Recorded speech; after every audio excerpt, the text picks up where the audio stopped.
I'm sure you guys have been hearing a lot about the Gospel of Judas, and if you haven't, well, probably a good thing.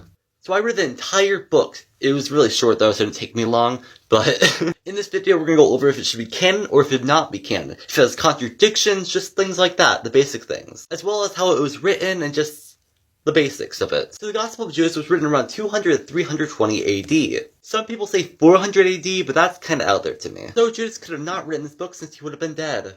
We know for certain that Judas didn't write this book because, well, one, he committed suicide, and even if we claim that he did not commit suicide somehow, even though he 100% did, if we claim he didn't commit suicide, there would still be an issue of how on earth he would be able to write a book written 300 years after he was born. It would be a very, very big stretch to claim he did. The book was found in a cave in Egypt in the 1970s. So, kinda recently.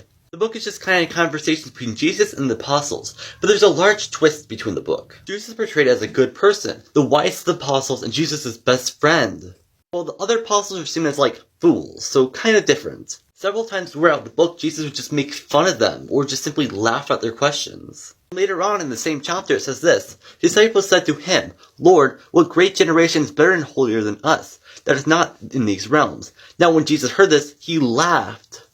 So Jesus is just depicted as some sort of bully. There's a few issues with the Gospel of Judas. As said earlier, Judas couldn't have written this book. It was just simply impossible. Unless you see dead people walking out of their grave writing books, I don't think that's possible. It's actually theorized that Gnostics wrote the tale because it adheres to their theology, but honestly, we're not really certain.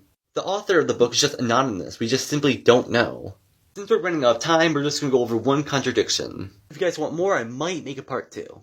Zacchaeus said to the angels, "Let's create a human being after the likeness and the image." And they fashioned Adam and his wife Eve, who as the cloud is called life, because the name all the generations seek him, and each of them called her by their names. So this book is straight up saying that angels created mankind. In Genesis 1:27 we see the opposite. God created man. So yes, a 100% contradiction. It should also be noted that the angel mentioned, Zacchaeus, wasn't even mentioned in the Bible. Oh, sorry, it's Zacchaeus. I completely messed up my pronunciation there. Funny enough, Zacchaeus actually means fool in Aramaic. Zacchaeus looks quite like an angel we know. Like that serpent we know, the one in Genesis. For those who are confused, the serpent, or the devil, is an angel, and that's my joke.